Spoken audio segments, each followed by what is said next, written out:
So time heals all wounds, I guess. It wasn't time that did it. The Last of Us has come to an end with its finale, and we have a new video game adaptation king on our hands. Craig Mazin has delivered what is arguably the greatest video game adaptation of all time, definitely the best in a live action sense. What was and probably will remain as the biggest show of 2023 has very well ended a curse that has plagued video game adaptations for 30 years. A show that delivered such a rich and layered story with incredible, complex and likable characters, and what happens to those that lose and rediscover their humanity. That also tells a very human story in a post-apocalyptic setting, as well as exploring the dichotomy of love and what it can drive you to do.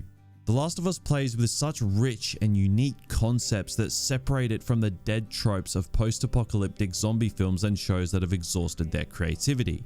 But how did The Last of Us do it? How did it break a curse that has stood the test of time for 3 decades? How did it separate itself from every other generic zombie story? How did it become one of the richest character pieces of recent time? And did it do it better than the game?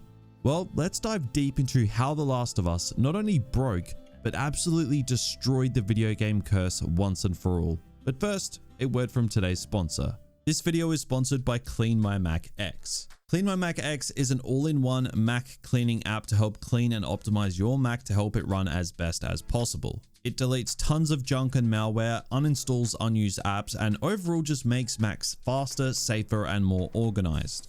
With 25 million downloads and counting, it's also notarized by Apple and trusted with 14 years on the market and used in 185 countries. And it even has a user in Antarctica, which is kind of cool. It also won the Red Dot Award for the best designed Mac app in 2021, with the average user removing 66 GB of junk per year. So it's no wonder it helps keeps Mac running fast. Now, I recently actually got a MacBook for myself, and Clean My Mac X has definitely helped me keep things running like clockwork. My favorite feature is the Smart Scan feature, which is curated for Mac optimization. With one button press, you're cleaning up your entire Mac, you're protecting it, you're speeding things up, all in just a few seconds. I run a quick scan every time I start my MacBook up now, so I know things will be running as smoothly as possible.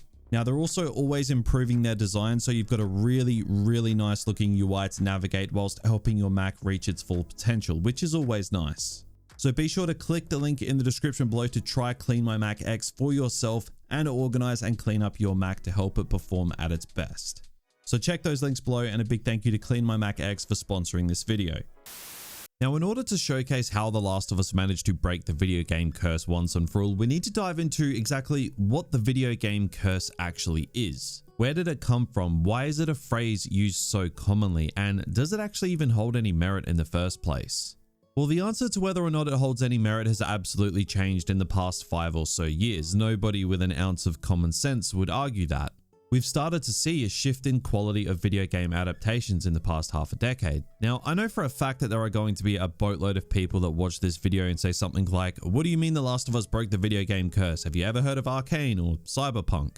And you know what? You have a point. However, Arcane and Cyberpunk edgerunners may be great in their own right, but how many people realistically think of video game adaptations and default to Arcane or Cyberpunk?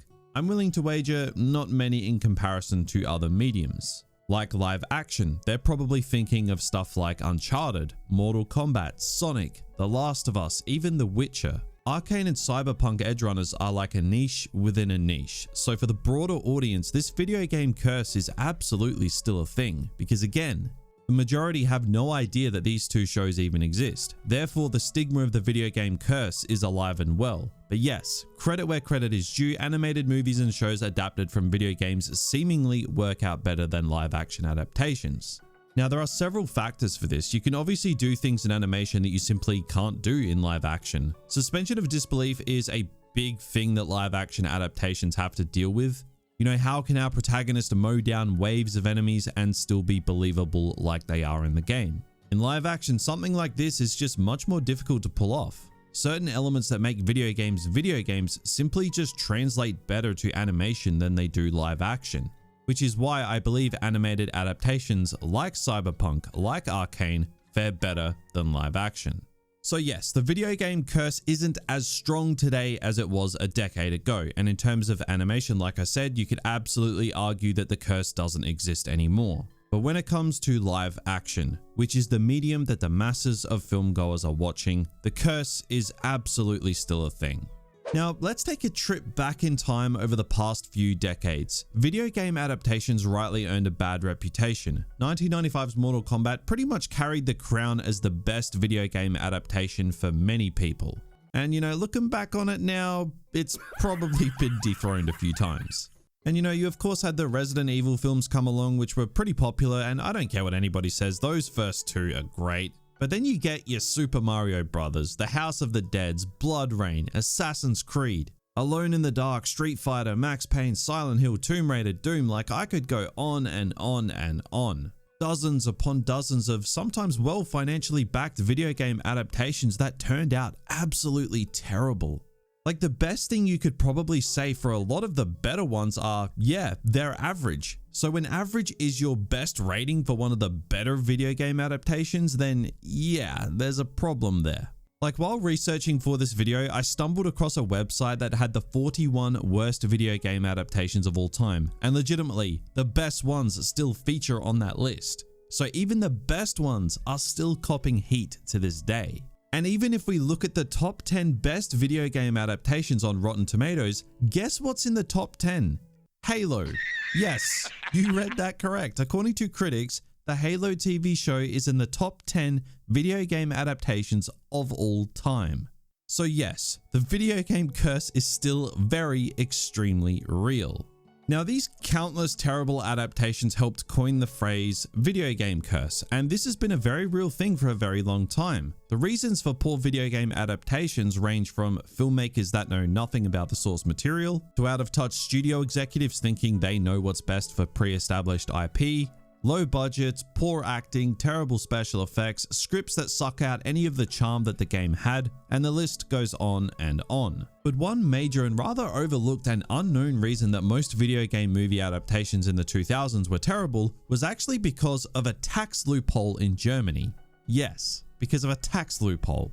This is actually something that a lot of video game adaptations were involved in around this time. Now, I'm not going to bore you guys with a painfully in-depth lesson on German tax regulations in the early 2000s, so I'll give you guys the more condensed version. Essentially, a man called Uwe Boll would basically make terrible video game movies to exploit a German tax law that allowed the wealthy in Germany to invest and write off income taxes on shit films that flopped at the box office. He'd found a way to make profit off making absolutely terrible films, and it was all completely legal. That is one of the main reasons for so many bad video game films in the early 2000s. Think of House of the Dead, Blood Rain, and Alone in the Dark. They're some of the main offenders. Now, this was until the law changed in 2005, and then the loophole could no longer be exploited.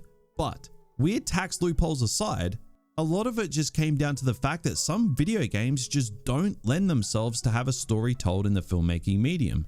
But some of them do, like The Last of Us. Yet despite many video games not having a story or even characters that suit the film or television medium, it still happens. Now, this is something that, to Hollywood's credit, and I can't believe I'm actually giving Hollywood credit, especially these days, but they have become a little more selective over which games to adapt in recent years. They're picking and choosing what adaptations to funnel money into much better than they used to. But more importantly, they're letting fans of the games take creative control over these adaptations, like Craig Mazin with The Last of Us, and letting the game's producers and writers get closer to the projects, like Neil Druckmann with The Last of Us. You're sensing a bit of a pattern here on why The Last of Us actually worked. Now, don't get it twisted, there are still some stinker video game adaptations to this day that are so out of touch it's not even funny. Take Uncharted, just last year for example. Let's take a look back at the past 5 years specifically, because the past half a decade has been very transformative for the video game curse. So you've got Sonic 1, Sonic 2, Detective Pikachu, The Witcher, and The Last of Us. But the highest rated video game film of all time also came out in the past 5 years. It's called Werewolves Within. You ever heard of it? Yeah, me neither. But that's apparently the best video game film of all time critically, which is kind of sad to be honest. Something that most of us have probably never even heard about. But in terms of video game shows, The Last of Us is easily, by far and away, the number one, even surpassing Werewolves Within. So in terms of live action across the board, The Last of Us is actually the most well-received live action video game adaptation of all time. Now, a lot of people are going to point to films like Sonic 1 and 2 and Detective Pikachu as the ones that broke the video game curse, at least in a live action sense. Now, to be fair, those three films are, pretty good in their own right. But when we're talking about adaptations and what other mediums like book-to-screen adaptations have been able to achieve with films like The Lord of the Rings or shows like Game of Thrones, the earlier seasons, let me be very, very clear on that. Why do you think I came all this way? But why can't video game adaptations hit the cinematic heights of properties like Lord of the Rings or Game of Thrones with these book-to-screen adaptations? Why is Detective Pikachu the best that we can hope for? Why can't we get a video game adaptation that our boy Marty would classify as cinema? Moral of the story, we just haven't had that yet. That is, until The Last of Us came along to end the curse completely. Something so high in quality that it goes beyond being just a great video game adaptation. It's not just arguably the best video game adaptation ever made, but it's one of the greatest shows produced in the past 10 years across any subgenre within the film and TV medium. Now, in a show that virtually copies the game beat for beat, it's impossible to avoid comparisons. In fact, I think they should be embraced as it highlights just how great of an adaptation this show was. So let's look at the world itself. In the show, it's very much a more realistic take on what would likely happen if this all actually happened. The cold opening of the first episode proved that Mazin was going for a more realistic take on this insane world to help with audience immersion, whereas in the game, things are a little less grounded to fit the medium. An example of this is in the game, infected are literally everywhere. Cities, forests, sewers, random houses, you name it. But in the show, they ground things in reality a little bit more. If you go to what would have been a previously densely populated area, such as a town or a city, then you're more likely to come across a bunch of infected. But if you go to the forests or the middle of nowhere, then there's probably going to be barely any infected at all. Because, well, if there were barely any people there in the first place, why would infected be there now? It would just make no logical sense. Other zombie-related stories have them legitimately everywhere, so it's nice to see a show of the same liking do something different with this and actually make it seem a little bit more realistic. Because after all, it's easier to believe this world when, well, it's more believable. Creating a more immersive post-apocalyptic experience for the viewer. This isn't a knock on the game by any means, but it's just an example of using what works best for the different mediums. Another example are the changes to the infected, how they work and how the infection spreads. Again, Mazin uses what would likely need to happen in real life for this to work. The hive mind idea of the infected is grounded in reality with how cordyceps fungus actually works in real life. As for the spores, whilst they're not in the show, the reason they're not was more than fair enough. In the real world, it's just harder to justify that spores localize in one specific area like they do in the game. But if you brought that logic into a live action show, it just wouldn't really make sense. It all comes back to knowing what to keep and cut in the adaptation process, and small things like infected not being in the woods just shows you the eye for detail that the creators went through when adapting this show into a more realistic experience than the game. As for characters, the show and game both pretty much hit the nail on the head. Some characters are better in the game than the show, and vice versa. But let's talk Joel and Ellie. Both show and game absolutely nail their journey. The key beats of their relationship hit just as hard in each medium. One thing the show does better than the game though is it uses other characters to help build the dynamic between Joel and Ellie. In the game, characters like Tess, Henry, and Sam are used to do this very well. But the show not only does that, but it expands on it, specifically with Bill and Frank.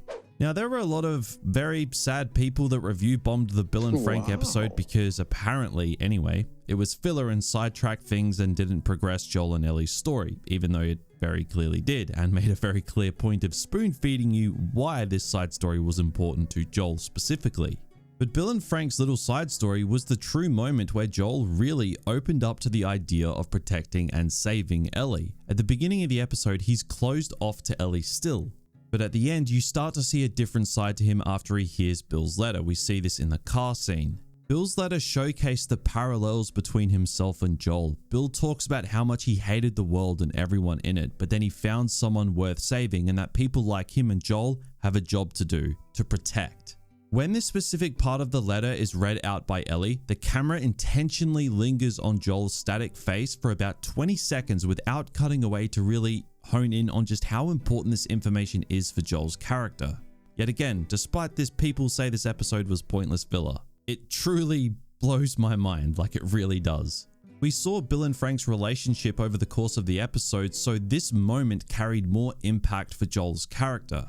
And the same goes for the flashback with Riley and Ellie, although I don't think it was executed as well as the Bill and Frank stuff. What Bill and Frank's episode did for Joel, the Riley episode pretty much did for Ellie.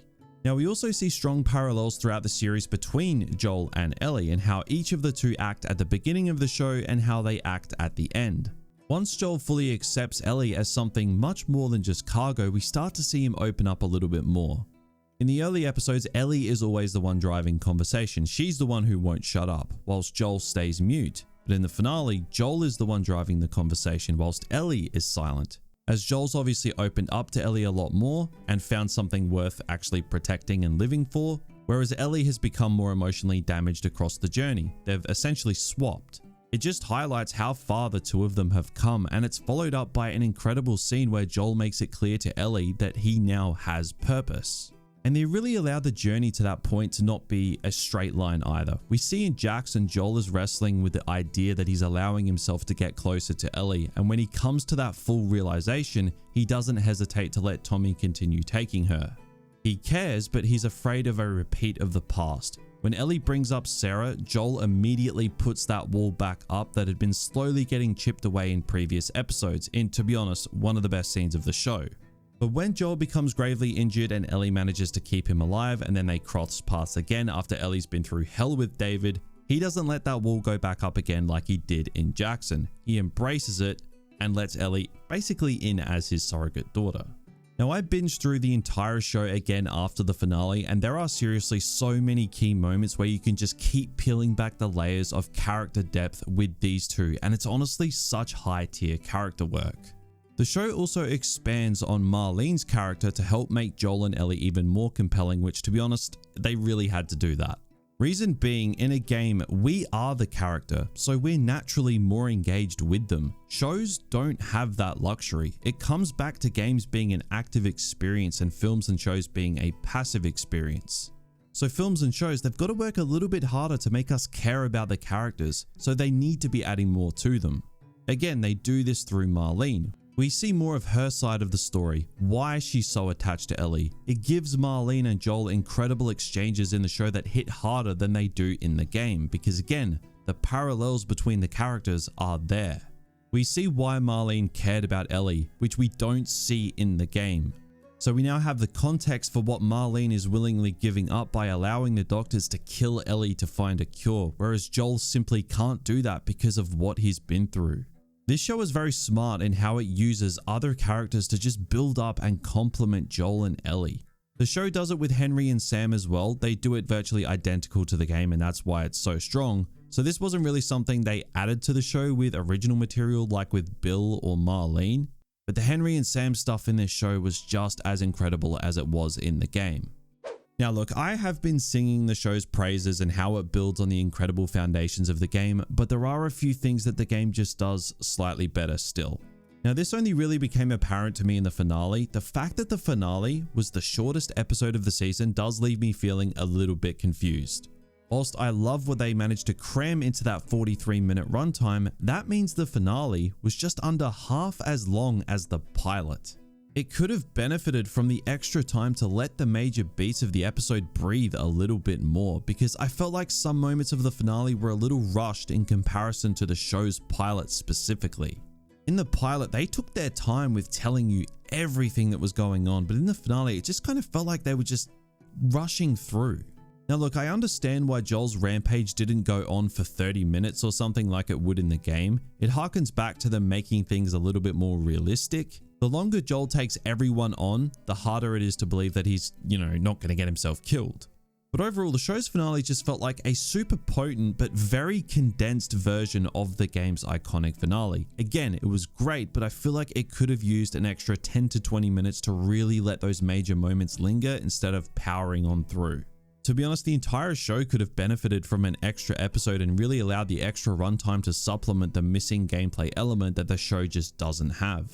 In the game, the gameplay allows the major story beats to brew a little bit longer to allow you as the player to live in the world before and after events to really soak it in. It's like if you took the gameplay out of the game and just watched the cutscenes, elements of the story would feel rushed, and I feel like that's what the show was doing at times, missing that in-between content to let those major plot beats brew in the viewer's mind a little bit longer. But back on a more positive note, the finale did have an incredible moment that I believe was not in the game, and that was the added detail that not long after Sarah's death, Joel tried to, well, unalive himself. I can't say the word or YouTube will probably demonetize this video, which actually reminds me, announcement time, we have a channel members program set up to help soften the blow of YouTube's copyright and age restrictions of videos.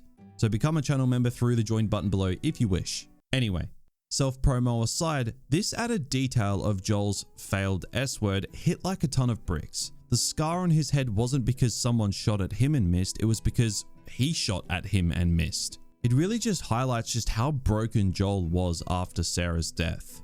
And it highlights how much he has changed because of his journey with Ellie. It's moments like this where I feel like it actually helped an almost rushed finale to still work in terms of hitting the emotional benchmarks that it needed to. After all, Joel is faced with the dilemma of saving the surrogate daughter that has saved him from the grief and misery of losing his real daughter. He's not ready to go through that again. Joel puts his own fear of loss above the possible savior of humanity. And he's willing to doom humanity because of how strong his fear of loss has become. On paper, it kind of seems like an easy decision to let Ellie become the sacrifice to save humanity, but it opens up this can of worms of whether or not humanity is even worth saving. These are ideas that both the game and the show play with very well, and they are major reasons as to why this story is one of the best ever told. And I must say, I'm glad that they basically went word for word in the final scene of the show. This is perfect, and Ellie's okay is just the ideal way to end this story. And of course, lead us into the second game where things are going to get interesting.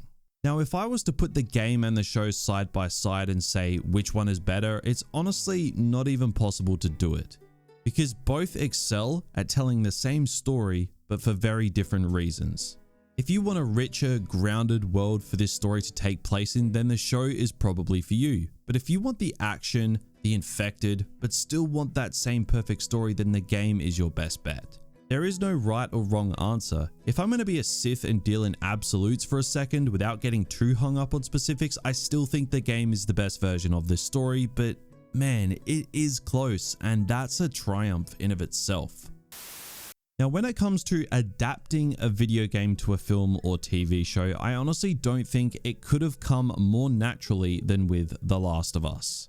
A game that lends itself perfectly to a TV show given the cinematic nature in which it tells its story. Yes, it is a video game after all, but the majority of the game's story and character work is done with the cinematic cutscenes. There are nuggets of character work within the gameplay elements due to lines of dialogue between characters, sure, but apart from that, the game is essentially seemingly made to be adapted.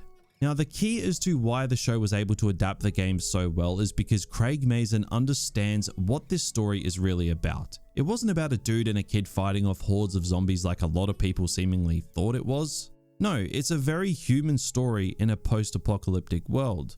It's not trying to be The Walking Dead. It's not trying to be any of the zombie stories you've seen 1,000 times before. And judging from, a fair few people's reactions to the show, it seems that a lot of people just wanted that. They wanted more of the same. Like they were expecting a zombie show and they got a character piece instead and were like, oh no, they're focusing on story and character. 1 out of 10. How dare they? Jokes aside though, for those who had played the game, when you finished playing it, you weren't really sitting around thinking about how cool the zombies were. No, you were thinking of Joel and Ellie, their dynamic, their journey, and the moral dilemma Joel is faced with in the story's climax. I think a lot of people really fell into the trap of expecting just another generic zombie show with The Last of Us. Don't get me wrong, when it delivered on that idea, it was entertaining as hell. And maybe you could argue that there wasn't enough infected in the entire season, and to be honest, I think you've got a point. But when the trade-off is the deep and complex character work that we get with Joel and Ellie, I can easily make my peace with that. It just went to show that Mazin and the game's creator Neil Druckmann really wanted to instill this notion that this story is about Joel and Ellie first and foremost. We see this focus being put on the characters several times throughout the entire season, most notably later in the season. We get a fair bit of infected earlier on in the show, but it kind of goes away towards the end. Episode 8 specifically has no infected. It focuses more on Ellie and David in a deeper, more complex way, dropping the section of the game that has them working together to fight off hordes of infected. And the finale drops the infected battle before Ellie and Joel are captured by the Fireflies to set up the game's dramatic climax. Now, I've seen a lot of people take issue with this, and I am pretty on the fence with it myself. Whilst it would undoubtedly have been cool to see Ellie and David fight off hordes of infected, whilst it would have been cool to see Joel take down multiple bloaters, with the constraints of this more realistic world that Mazin has created with this show to help drive up the tension, those two things just wouldn't have worked. Not to mention Joel taking down half of David's people despite being in terrible condition. You know, it works for the game, but it wouldn't have worked in the show. It's one of those things where it's really smart to leave it out, but it kind of sucks that it's not there too. So again, if you didn't like that this was left out, then I completely understand. But moments like these work in the games because it's a game. Characters can be unstoppable forces and you think nothing of it. If Ellie takes down 15 clickers with a rifle in the game, then, you know, yeah, cool, whatever. But if she does it in the show, then question marks are going to be flying. And this goes back to the suspension of disbelief thing I mentioned in part 1 of this video. Suspension of disbelief is a real thing that live action video game adaptations need to deal with. The Last of Us makes it clear from the start that characters can't just shoot their way through hordes of infected. The show made 2 clickers feel like 20 from the game, which was a brilliant decision from the show's creatives. It adds more tension to every situation. It makes the infected more frightening than they are in the game. Now, Mazin has said that the next season will have more infected because if you don't know, this is going to have probably 2 more seasons. Which, to be honest, it needs to because part 2 has a lot of story to tell. But again, with The Last of Us overall, the show was never going to be about the infected. This story in the game was never even about the infected. Like, take the gameplay element out of the equation and the game doesn't have a lot to do with the infected either, apart from Ellie obviously being immune. Above everything else, it focuses on the story and its characters first and foremost. The game allows the gameplay to be the area in which the infected have a larger bearing on the experience. The show, of course, doesn't have that luxury, so it doesn't fight against it. It makes the characters the stars of the show.